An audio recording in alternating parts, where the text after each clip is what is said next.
Once again, welcome, promising experience, and we have already discussed 6 points regarding the nuclear energy.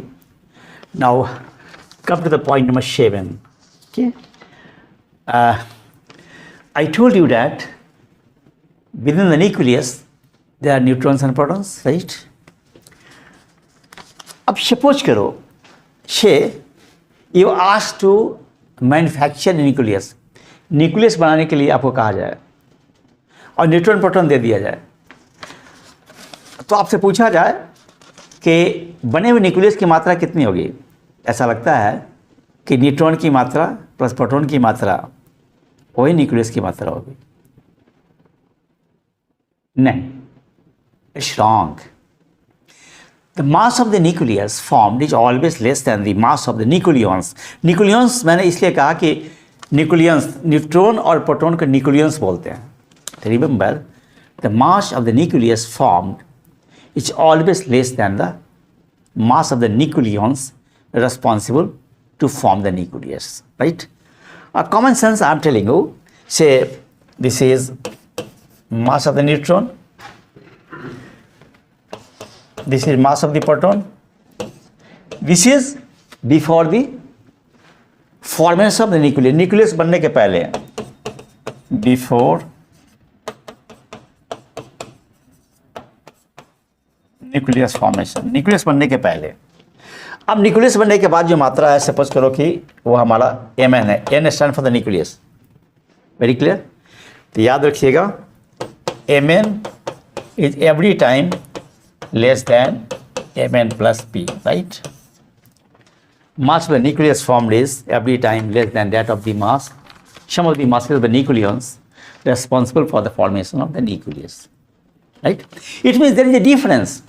तो ऐसा लगता है कि मात्रा का क्षय हो गया, there is a loss of mass, and this violates conservation of mass. ऐसा लगता है कि ये क्या है, मास कंजर्वेशन को वायलेट करता है। ऐसी बात नहीं है। According to Newton, mass and energy are the two different entities, but according to Albert Einstein, mass and energy are equivalent. So, very famous mass energy equivalence of Albert Einstein E is equal to delta m into c square. E is equal to delta m into c square. Now come.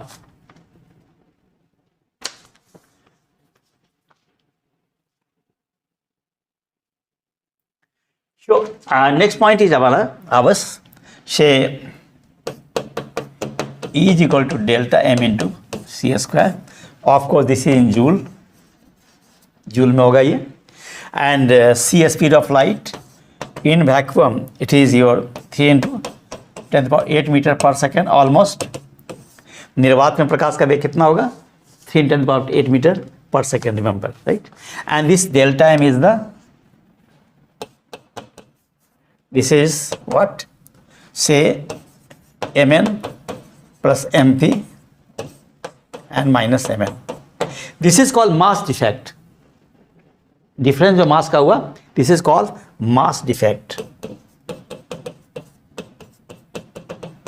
समझ रहे हैं आप लोग? This is called mass defect. तो ये जो difference of mass होगा वो energy में convert हो जाता है. And mass and energy are equivalent. That's why there is nothing like the violation of the conservation of mass, because loss of mass goes in the form of energy. According to this Albert Einstein famous formula, mass energy equivalence. This is your what? E is equal to delta m into c square. This is called mass energy equivalence. Mass energy equivalence, right?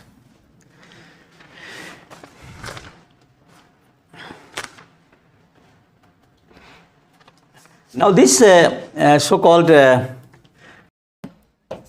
E is equal to delta m into c square j, E energy, delta m mass defect, c speed of light. This is binding energy of the nucleus. This is binding energy of the nucleus, right? And the binding energy of the nucleus per nucleon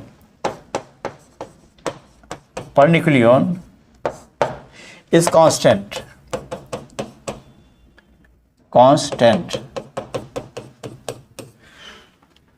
Binding energy per nucleon is constant. Its value is about 8 million electron volt per nucleon, provided that the mass number should be in the range of A is equal to 32, A is equal to 170. Remember, a very important fact.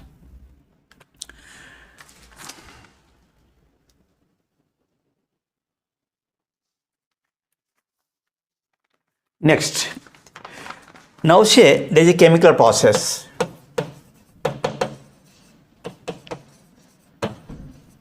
In the chemical process, energy, if there is a exothermic reaction, अगर हमारे पास क्या है ये जिसमें ऊर्जा निकलती है, in exothermic reaction, energy involved will be in the order of electron volt, whereas if there be a nuclear process,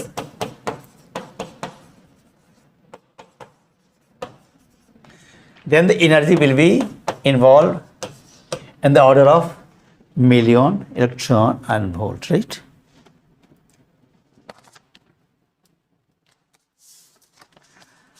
And say that's why if you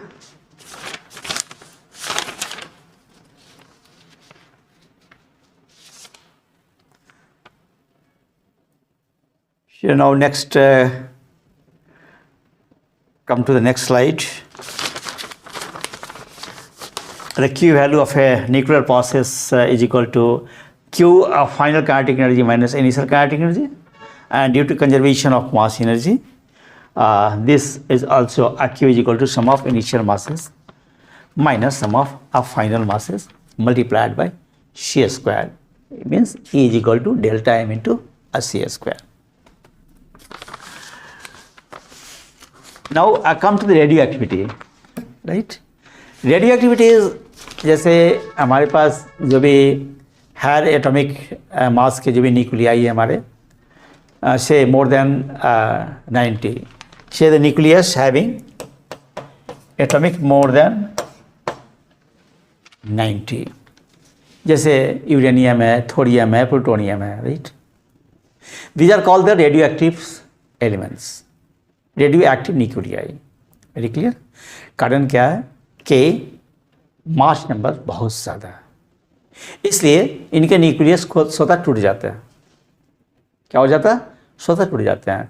the spontaneous emission of radiation from a substance is called radioactivity, and the emission is called radioactive emission in the form of alpha decay, beta decay, or the gamma decay. Remember? Very clear? And now say alpha decay. Alpha decay, alpha means say helium nucleus. Helium nucleus. Beta means it involves electrons or positron. And now the gamma decay, electromagnetic emission. ये जो gamma decay होता है, अगर high energy state में nucleus होता है and lower energy state में आता है तो क्या होगा? वो एनर्जी एमिट करता है. And the difference of the energy of the two energy states for the nucleus, उसके बराबर एनर्जी एमिट होती है. This is the gamma decay.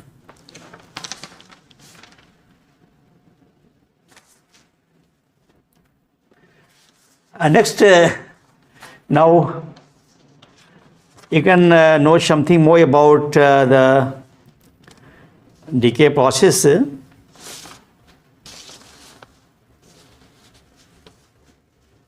Say I am writing here. Say you take uranium 92 to 38 to 38.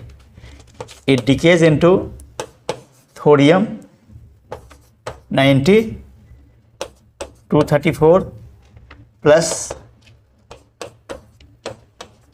This is the example of alpha decay. This nucleus is the alpha particle. तो याद रखिएगा, alpha particles are the positively charged particles. It is the helium nucleus, right? Now you can think for the, say, the beta decay. Now in beta decay, what happens here? Say you take phosphorus 15, 32. Now it decays, say,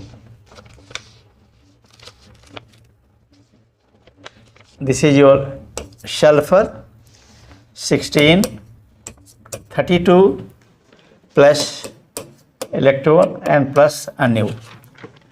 Just I am repeating beta decay, example of beta decay, phosphorus with atomic number 15, atomic mass 32, it decays into sulfur, atomic number 16, atomic mass 32 plus electron plus nu, right? And the same way you can think for the so-called, I told you that the gamma decay, gamma के बारे में मैंने बताया कि जब nucleus high energy state से lower energy state में आता है तो डिफरेंस ऑफ एनर्जी जो इमिट होता है that is called a gamma decay, electromagnetic radiation, right?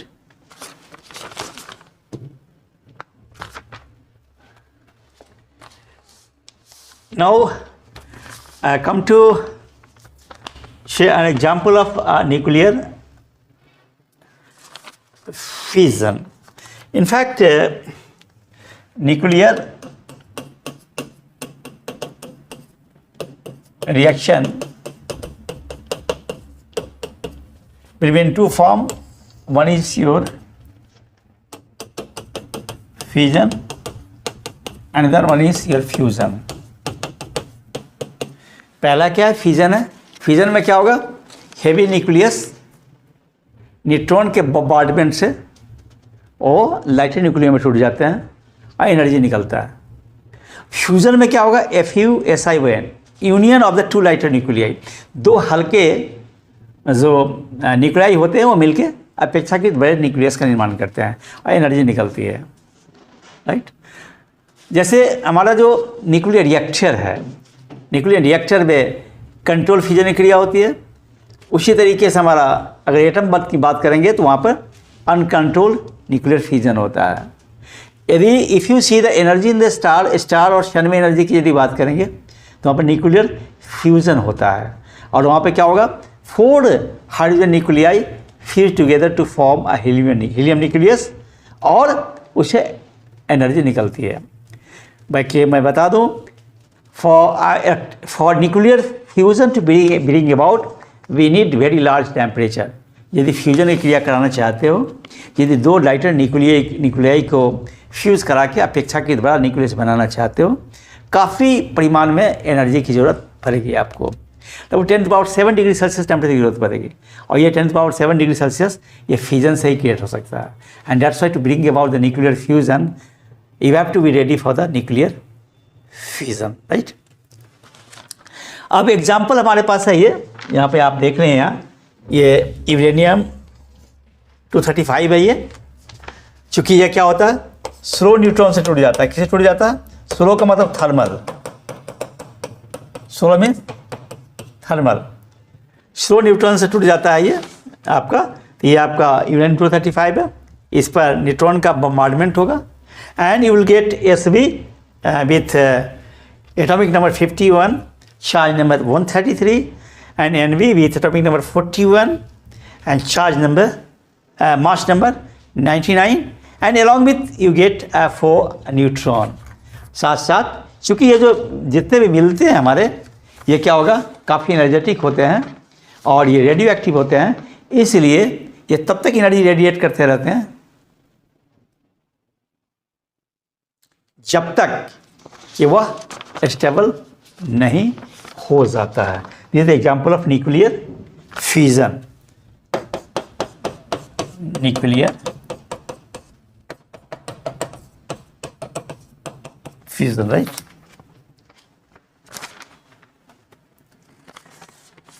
Now remember a few things. Say in nuclear fission, if the fission is controlled, I told you nuclear reactor जिससे energy मिलती है हमें, and fission is uncontrolled atom bomb. यदि हम nuclear reactor की यदि हम बात करते हैं, I am talking to nuclear reactor.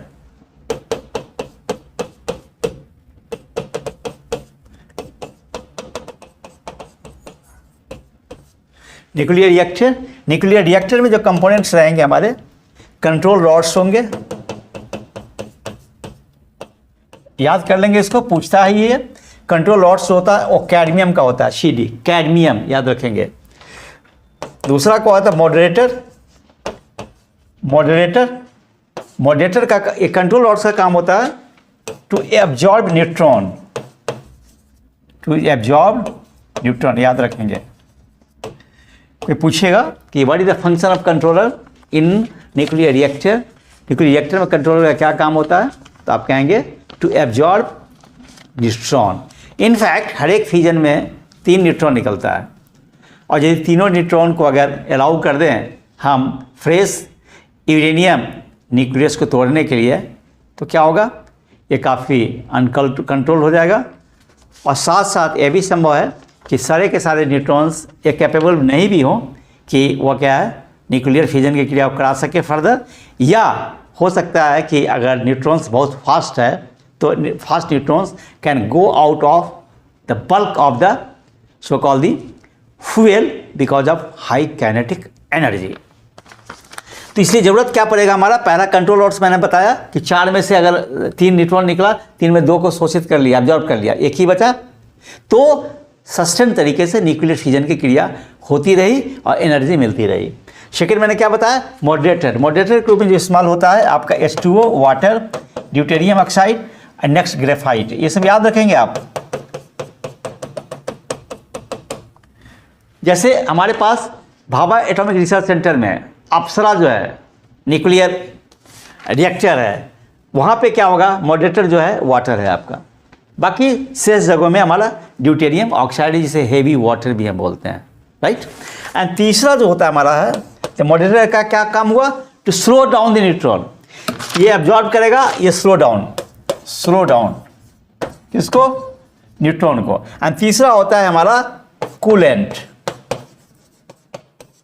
Coolant का काम होता है जो हाई एनर्जी जो पैदा हुआ उस एनर्जी को क्या होगा, वह बाहर करना, और वो एनर्जी फिर क्या होगा, उससे जो भी हमारा वाटर होगा वो गर्म होगा, और फिर वह जो वेपर बन के टरबाइन पर जाएगा, and turbine will move and you will get the energy, right. This is the principle of the nuclear energy. Nuclear energy का जो है यही प्रिंसिपल है, राइट. नेक्स्ट कम टू फ्यूजन की हम बात करेंगे. तो हमारे पास जो फ्यूजन में what happens, see for say in the sun, I am talking to the sun particularly, say 4 hydrogen nuclei fuse together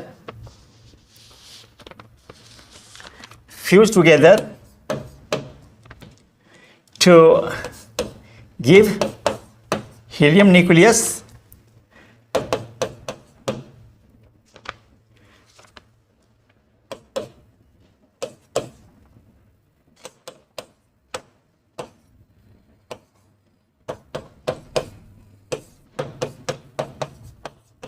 this much energy is your E is equal to 26.7 MeV.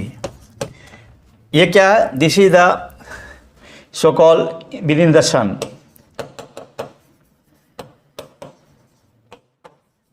इस सूरज के अंदर nuclear fusion क्रिया होती है कि जहाँ पर क्या होगा, कार्बन नाइट्रोजन के साइकिल के कारण या प्रोटॉन साइकिल के कारण 4 जो होता है हाइड्रोजन न्यूक्लियस कंबाइन करके बना देता है हीलियम न्यूक्लियस. उसके साथ along with all energetic particles you get 26.7 MeV of energy. कि we see there is a nuclear reaction, fission, बड़ा को छोटा बनना एंड फ्यूजन छोटा को अपेक्षाकृत बड़ा बनना। और ये मैंने बताया था कि in the sun thermonuclear process होता है, फ्यूजन प्रोसेस होता है, वहाँ पे 4 hydrogen nuclei combine together to form a helium nucleus. Along with all these particles you get the energy 26.7 million electron volt. फिर अगर यदि हम एक यूरेनियम 235 न्यूक्लियस का न्यूट्रॉन के साथ फ्यूजन कराते हैं FiSiON, तो एनर्जी जो मिलेगी 200 MeV मिलेगी। तो आपको ऐसा लगता होगा कि energy released in the fusion process is more than that of the fusion process, right? ऐसा लगता है। ये एक के साथ हो सकता है, फॉर वन फ्यूजन और the fusion this is true. लेकिन अगर हम एग्रीगेट ऑफ द फ्यूजन की बात करें, फ्यूजन की बात करें, तो you must born your mind that the energy release in the nuclear fusion is more than the energy released in the nuclear fission, right? And that's why fusion process within the sun, other stars is giving energy to us, right? और काफ़ी दिनों से मतलब ये energy हम लोग को मिल रही है सूर्य से, और जान के आश्चर्य होगा कि नेक्स्ट 5 बिलियन ईयर्स तक भी एनर्जी हमें सूर्य से मिलती रहेगी because of the nuclear fusion process, right? अब थोड़ा सा और भी हम चर्चा कर लें।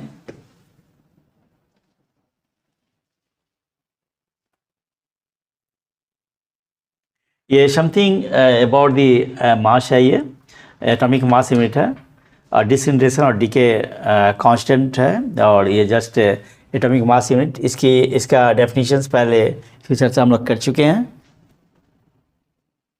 फिर ये हाफ लाइफ पीरियड है, और हाफ लाइफ पीरियड ये मीन लाइफ के बारे में सी ऑन द बोर्ड।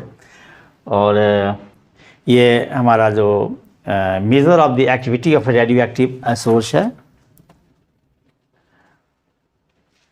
बैक में होता हूँ, आपको मैं बता दूं कि रेडियो एक्टिविटीज़ जो है,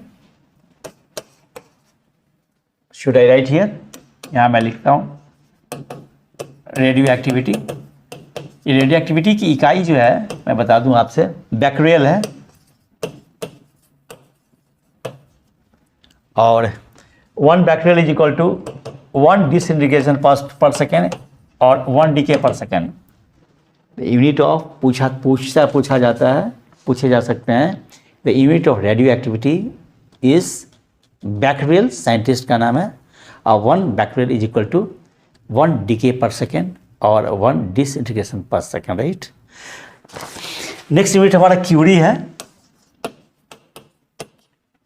आपने क्यूरी का, मैडम क्यूरी का नाम सुना हो ना, जो जिन्हें मैं बता दूं कि 2 बार नोबेल प्राइज़ मिला, and she is the only first person जिनको 2 बार नोबेल प्राइज़ में पुरस्कार मिला, प्राइज़ मिला, एक फिजिक्स के लिए एंड दूसरा केमिस्ट्री के लिए।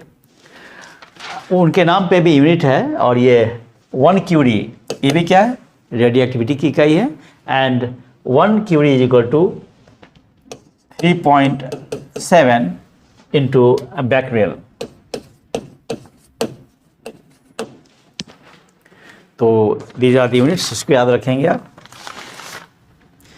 कुछ टर्म्स इसके अंदर आए हैं। हाफ लाइफ पीरियड, तो मैं बता दूं कि हाफ लाइफ पीरियड का मतलब होता है कि वह समय जिसमें कि जो भी हमारा नंबर हो रेडियो एक्टिव एलिमेंट का, उतने समय के बाद में आधा डिके कर जाता है। जैसे एग्जांपल्स मैं ले लूँ आपको कि n is equal to n0 exponential minus lambda t. क्या है हमारा फॉर्मूला? ये law of radioactive decay है, n is equal to n0 exponential minus lambda into t, right? t is the instantaneous time, n0 is the initial number of nuclei, n after time t, and lambda decay constant। अब इसी में क्या होगा कि हमारे पास, suppose करते हैं कि इनिशियल नंबर हमारे पास N0 है ये, और यदि कुछ समय बाद यह N0/2 हो जाता है, right. So the initial number of the nuclei, radioactive nuclei is N0. After some time it becomes half, N0/2. Then the time taken is called half-life period. And half-life period is very important because it is used in the carbon and dating, right? So we have seen that the nuclear energy is of much importance, and now several initiatives are being taken globally or even in our country through the different nuclear power plants to harness more nuclear energy. Indeed, now there may be the nuclear accidents भी होता है, and we must be very careful the safety measures if you on the larger scale switch over to the nuclear energy. That's all for the day. Thanks for giving me a patience listening.